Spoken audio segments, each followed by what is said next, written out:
ጤና ይስጥልኝ ተመልካቾቻችን፣ ዜና በምልክት ቋንቋ ቀርባሉ። የስራና ክህሎት ሚኒስቴር በውጭ ሀገር የስራ ስምሪት የተሻለ የትምህርትና ልምድ ያላቸውን ዜጎች ተጠቃሚ ለማድረግ መስራት እንዳለበት የሰው ሀብት ልማት ስራ ስምሪትና ቴክኖሎጂ ጉዳዮች ቋሚ ኮሚቴ አስገነዘበ። ባለፉት 9 ወራት 3 ሚሊዮን 400 ሺህ በላይ ዜጎች የስራ እድል መፈጠሩን የስራና ክህሎት ሚኒስቴር ገልጿል። የህዝብ ተወካዮች ምክር ቤት 23ኛው መደበኛ ጉባኤ የስራና ክህሎት ሚኒስቴር የ9 ወር እቅድ ክንውንን አድምጧል። የስራና ክህሎት ሚኒስትር ወይዘሮ ሙፈሪያት ካሚል ባለፉት 9 ወራት በዋና ዋና ሀገራዊ የትኩረት አቅጣጫዎች የታቀዱና የተከናወኑ ዝርዝር የተቋሙ አፈጻጸምን ለምክር ቤቱ አቅርበዋል። በ9 ወራቱ በተለያዩ ዘርፎች ከ3 ሚሊዮን 400 ሺህ በላይ ዜጎች የስራ ዕድል መፍጠር መቻሉን ሚኒስትሯ በዚህ ወቅት ገልጸዋል። 3 ሚሊዮን 23470 በሀገር ውስጥ በውጭ ሀገር 344790 በርቀት ስራ 45740 በድምሩ 3 ሚሊዮን 414000 የሚሆኑ ዜጎችን ተጠቃሚ ያደረገ የስራ ዕድል ተፈጥሯል። አፈጻጸሙን ስንመለከት በዘርፍ ግብርና 42.5%፣ አገልግሎት 38% እና ኢንዱስትሪ 20% የሚሸፍኑ ሲሆን በሀገር ውስጥ ከተፈጠረው አጠቃላይ የስራ ዕድል ውስጥ የሴቶች ተጠቃሚነት በውጭ 98፣ በሀገር ውስጥ 43% መሆኑ ተመላክቷል።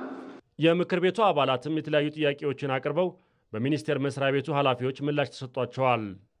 የስራ ዕድል ፈጠራን በተመለከተ ያለውን ሀገራዊ ከፍተኛ የስራ ዕድል ፍላጎት ለማሟላት በሚኒስቴር መስሪያ ቤቱ በኩል ምን የተለየ ስትራቴጂ ተቀይሶ እየተሰራ ነው? ለምሳሌ በልዩ ሁኔታ ምንድነው ስልታችሁ ላላችሁት የሁሉንም ክልል ፖሊቴክኒኮች እንደ አንድ መዋቅር ወስደን ከክልል ቢሮ ኃላፊዎች እኩል ሳባርገን እናሰለጥናለን፣ እናበቃለን። አንድ ከዛ አለፍ ብለን የአንድ ማዕከል አገልግሎቶች የክልል ማንዴት ናቸው። የፌዴራል ስርዓቱ ጋር ሳይቃረን ድጋፍ ላይ የተመሰረተ መግባባት ላይ የተመሰረተ ስለሆነ በዛ አቅጣጫ መሰረት ታች ድረስ ወርደን ሙያተኞችን እናሰለጥናለን፣ አሰልጣኞችን እናሰለጥናለን፣ የአንድ ማዕከል አገልግሎት ፈጻሚዎችን እናሰለጥናለን። በውጭ ሀገር የተፈጠረ የስራ ዕድልን አስመልክቶ የተሻለ የትምህርት ዝግጅትና ልምድ ያላቸውን ዜጎች ተጠቃሚ ለማድረግ ምን እየተሰራ ነው? በውጭ ያሉ ዜጎቻችንን ክትትልና ድጋፍ የምናደርግበት መንገድ ምን ይመስላል? የውጭ ሀገር ስራ ስምሪት ከውጭ ጉዳይ ሚኒስቴርና ከሌሎች 7 ተቋማት ጋር በጋራ የምንሰራው ስራ ነው። በየወሩ በቋሚነት እየተገመገመ ሚድል ኢስት ላይ ያለው የስራ ዕድል አሁን ላይ የበለጠ የሚፈልገው የሴቶችን ስኪል ነው። አሁን ላይ ውስን ወንዶች ናቸው። ቅድም ቁጥር ላይ እንዳቀረብነው 2% የሚሆኑ ወንዶች በውስን ሙያ መስኮች እየተሰማሩ ያሉት። ክልሎች ወጣቶችን አሰልጥነው ከላኩ በኋላ ፌደራል ባሉ ኤጀንሲዎች አማካይነት በሚደርስባቸው እንግልት ያልተገባ ወከባ ጊዜና ገንዘባቸውን እያባከኑ ሳይሳካላቸው የሚቀሩ ወጣቶች ቁጥር በጣም ብዙ ናቸውና እዚህ ጋር ማብራሪያ ቢሰጥ። ኤጀንሲዎችን ሪፎርም ለማድረግ የጀመርነው በጣም ሰፊ ስራ አለ። ከህግ አስከባሪ አካላት ጋር ሆነን የሚወሰዱ እርምጃዎች አሉ።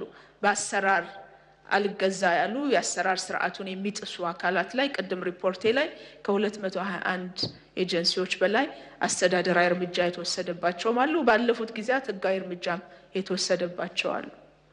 ይሄ የሁል ጊዜ መደበኛ ስራችን አካል ነው። ሚኒስቴር መስሪያ ቤቱ በስራ ዕድል ፈጠራ የቴክኒክ ኮሌጆች ገቢ መጨመር እንዲሁም ቴክኖሎጂን በመጠቀም የገበያ ስርዓት ማበልጸጉ በተሻለ አፈጻጸም ተገምግሟል። ይሁን እንጂ በቀጣይ የውጭ ሀገር የስራ ስምሪት ላይ የተሻለ ትምህርትና ልምድ ያላቸው ዜጎች ተጠቃሚ ማድረግና የተሻለ ገቢ የሚገኝባቸውን ሀገራት ከማግኘት አንጻር ሊሰራ ይገባል ተብሏል። የውጭ ሀገር የስራ ዕድል ፈጠራን በተመለከተ የተሻለ የትምህርት ዝግጅትና ክህሎት ወይ ልምድ ያላቸውን ዜጎች ተጠቃሚ ማድረግ የሚያስችሉ የመዳረሻ ሀገራትን በማስፋት በትኩረት ሊሰራ ይገባል የሚል ተቀምጧል። በሪፖርቱ በግልጽ እንዳየነው የውጭ የስራ ዕድል 98% ሴቶች ናቸው ተጠቃሚ የሆኑት፣ 2% ነው ወንዶች የሚባለው። ኢምፕሊኬሽኑ ምንድነው የሚለውን ማሰብ ያስፈልጋል። እነዚህ እህቶቻችን በምን አይነት ክህሎት ነው የሚሄዱት የሚለውን በምናይበት ጊዜ ይታወቃል። የውጭ የስራ ዕድል የሚሰፋበት የተሻለ ይከፍላሉ የሚባሉም ስራም በተሻለ ደረጃ የሚገኝበት ሀገራትን በመለየት በዚህ ላይ በሰፊው መስራት እንደሚያስፈልግ ተቀምጧል ማለት ነው። የስራ ዕድል ፈጠራ የብዙ ባለድርሻ አካላትን አጋርነት የሚፈልግ በመሆኑ በቀጣይ የተጀመሩ ቅንጅታዊ ተግባራትን ይበልጥ አጠናክሮ እንደሚቀጥል ሚኒስቴር መስሪያ ቤቱ ገልጿል። ኢትዮጵያውያንን በጋራ የሚያስተሳስር አብይ ትርክት በመገንባት ኢትዮጵያን ለዘመናት ተዘፍቃ ከቆየችበት ድህነት ትላቀቅ ዘንድ መንግስት ከለውጡ በኋላ የትኩረት አቅጣጫ እንደሆነ የጠቅላይ ሚኒስትሩ የማህበራዊ ጉዳዮች ዘርፍ አማካሪ ሚኒስትር ሙዓዘ ጥበባት ዲያቆን ዳንኤል ክብረት ያስረዳሉ።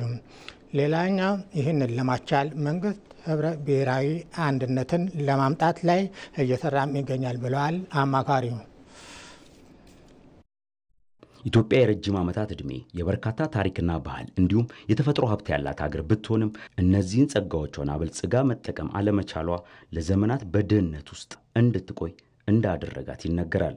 ታዲያ እነዚህን ጸጋዎቿ ላይ በመስራት ሁላችንም የምናልማትን የበለጸገች ኢትዮጵያ ለማየት መንግስት ከለውጡ በኋላ እየሰራባቸው ካሉ በርካታ ስራዎች መካከል ህብረ ብሔራዊ አንድነትን መገንባት አንዱ እንደሆነ የጠቅላይ ሚኒስትሩ ማህበራዊ ጉዳይ ዘርፍ አማካሪ ሙዓዘ ጥበባት ዲያቆን ዳንኤል ክብረት ያስረዳሉ።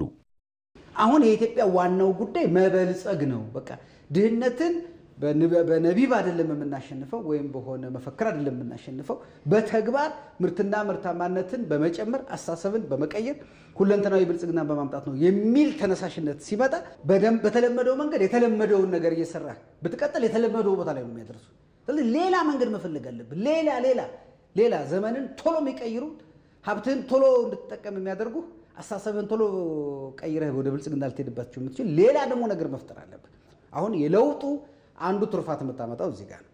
ለውጡ አንዱ እንደ ዋና ቁም ነገር አድርጎ እየሰራበት ያለው የኢትዮጵያውያንን ህብረ ብሔራዊ አንድነት መገንባት ነው።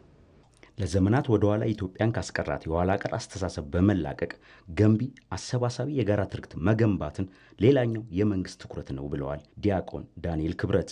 ታዲያ ይህንንም ለማስቻል በተግባር መንግስት የተለያዩ ፕሮጀክቶችን እየሰራ ሲሆን አመራርና ሊቃኖችን ማብቃት ላይም ትኩረቱን አድርጓል ብለዋል።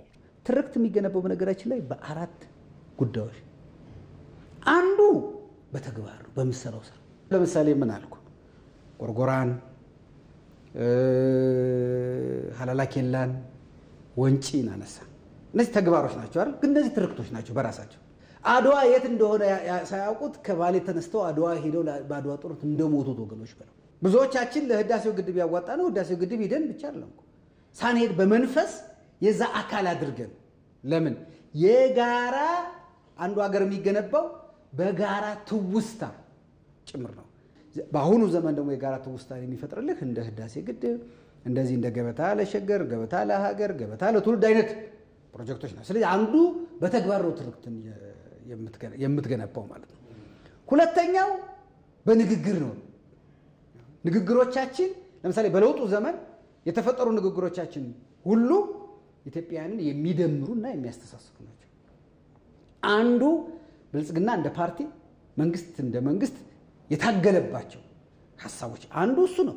በውስጡም ታግሏል፣ በውስጡም የሚከፋፍሉ ንግግሮችን የሚያደርጉ አመራሮችን፣ በውጭም ኢትዮጵያን ለመከፋፈል የተነሱ ጥላቶችን ታግሎ ከከፋፋይ ንግግር እንድንወጣ በማድረግ እና የምናገራቸው ነገሮች በተለይ የልሂቃኑ እና የአመራሩ የመሪዎቹ ንግግር የሚደምርና የሚያስተሳስር እንዲሆን በማድረግ ማለት ነው።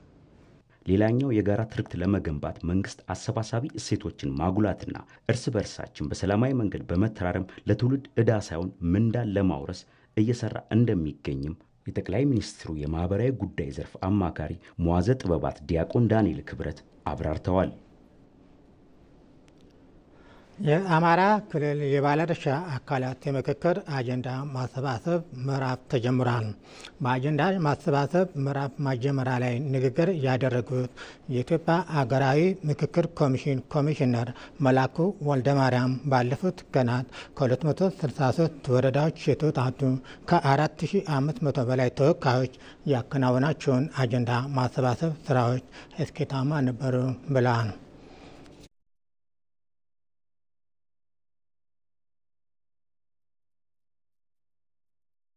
ሀገር የሚያቆመው ሰው ነው። ሀገርም የምትጸናው በልጆቿ የሐሳብ ልዕልናና ትልቅነት ነው። እኛ ኢትዮጵያውያን የችግሮቻችንን መንስኤ ለመለየት ተከባብረንና ተደማምጠን ለመመካከርና መግባባት ላይ ለመድረስ ከማንም የምናንስ ህዝቦች አይደለንም።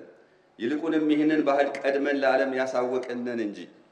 የተከበረው የአማራ ክልል ህዝብ ልክ እንደ ሌሎች ኢትዮጵያውያን ወገኖቹ በሀገራዊ ምክክር ሂደቱ በንቃት በመሳተፍ የሚፈልጋትን ሀገር በጋራ በመገንባቱ ሂደት የበኩሉን አሻራ የማሳረፍ ታሪካዊ አደራ እና ኃላፊነትም ጭምር አለበት።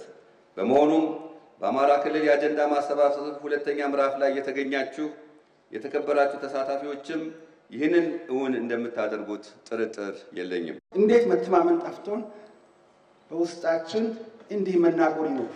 በዚህ አጋጣሚ ለውድ ወንድሞቻችን ዛሬ ከኛ ጋር ባይኖሩ በአካል ባይኖሩም በመንፈስ ሊኖሩ የሚችሉ ወገኖቻችን በጫካው እንደሚገኙ በዛ ቦታ የሚገኙ ሁሉ አሁንም ወኪሎቻችሁን ላኩልን።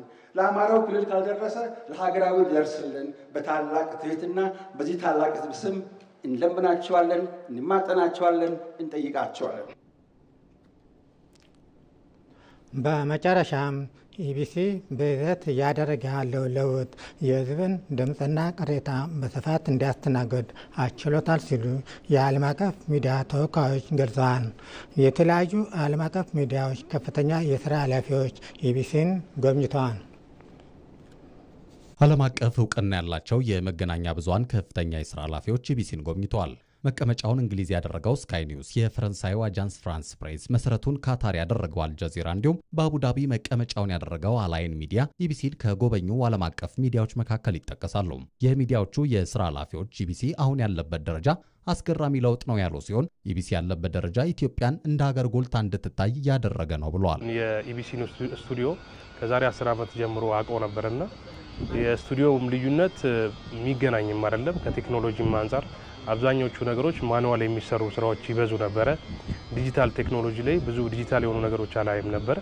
ከጊዜ ቴክኖሎጂ ጋር የመራመድ ወደ ኋላ የመቅረት ነገር አይበት ነበርና አሁን ላይ ግን ሳየው ቴክኖሎጂውን ጊዜውን የዋጀ ስቴት ኦፍ ዘ አርት የሚባል ቴክኖሎጂ አይቼበታለሁ። ድሮ ማቀው ኢቢሲና አሁን ያየሁት ኢቢሲ በጣም ትልቅ ለውጥ አለ። በተለይ እዚህ ጋር አሁን ያየነው ለውጥ ትልቅና ኢቢሲ ከትላልቆቹ ሚዲያ ላይ ከኢንተርናሽናል ሚዲያ ላይ ምንም ማለት የማይተናነስ ነው። አሁን ኢትዮጵያ በጥሩ ደረጃ ኢትዮጵያ ቲቪ ለህዝብ ሜሴጅ ለማድረስ ችሏል። ይሄ ድማ ለሰላም ይሁን ለልማት ይሁን ለኢኮኖሚ ይሁን ለሁሉ ነገር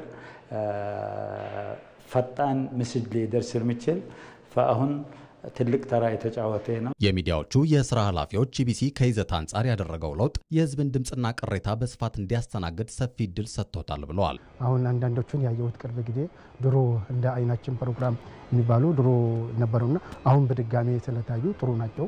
እነሱ ላይ በጣም የህዝብ ቅሬታ ያላቸው ህዝቦቹ ብዙ ነገር የሚፈልግ ነገር ስላለ ከመንግስትም የሚደረግ ነገር ህዝቡ ራሱ ቅሬታ ያለውን ነገር በተለያየ አገልግሎት ላይ በመስሪያ ቤቶች ባለው በኑሮ ያለውን ነገር ብዙ ለውጥ አለ። ከሙያዬም ባሻገር ቤት ቁጭ ብለን ኢቲቪን ያላየ ወይም ማያ ኢትዮጵያ የለምና ኢቲቪ ከአዲሱ ስቱዲዮ ከገባ በኋላ የቴክኖሎጂው ለውጥ እንዳለ ሆኖ ኮንተንት ላይ ወደ ኋላ የመቅረት አይነት ነገሮች አይነበር ማለት ሾው ከማሳየት ወይም ደግሞ ሾው ላይ ፎከስ ከማድረግም በላይ የሚቀርቡ ፕሮዳክሽኖችን ኮንቲኒቲውን የጠበቀ የህዝቡን ጥያቄ ተደራሽ የሚያደርግ ኢትዮጵያን የሚመስል የኢትዮጵያን ፊት የሚመስል ነገር ማቅረብ ላይ ዲሌይ የሆነ ነገር አይበት ነበር።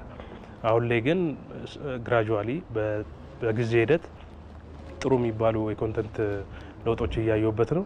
ኢቢሲ ከይዘት ባሻገር በሀገር ውስጥና በውጭ ቋንቋዎች መረጃዎችን ተደራሽ ማድረጉ የሀገሪቷን ብዝሃነት ከማክበር ባሻገር ዓለም አቀፍ ተቀባይነቱን እያሳደገው መሆኑንም ገልጸዋል። እንደዚህ አይነት የተለያየ ቋንቋ ፕሮግራም መቅረቡ ኢትዮጵያውያን አገራቸው ምን አይነት እንደሆነችም እንዲያዩ ምክንያት ይሆናልና ኢቲቪ በዚህ ጉዳይ ላይ ትልቅ ስራ እየሰራ ነው ያለውና ይህ መሆኑ ኢትዮጵያን በተሻለ መንገድ አዲሱ ጄኔሬሽን እንዲያውቃት እንዲማራት ያደርጋል ብዬ አስባለሁ። ይህ ነው የኔ እይታ። ኢትዮጵያ ትልቅ አገር ስለሆነ መስጅዋ ለዓለም በእንግሊዝኛ፣ በፈረንስኛ፣ በአረብኛ ሌላ በቋንቋዎች እዚህ ውስጥ አገር መተላለፍ ለልማትና ለማንም ኢትዮጵያዊ እኩልነት እንዲሰማው በቋንቋው ምስል ሲደርሰው ጥሩ ነው። ጎብኚዎቹ ኢቢሲ አሁን ያደረጋቸውን ለውጦች አጠናክሮ በመቀጠል ተወዳዳሪነቱን ማስጠበቅ አለበትም ብለዋል። ዜና አበቃ። ከቀሪ ፕሮግራሞቻችን ጋር መልካም ቆይታ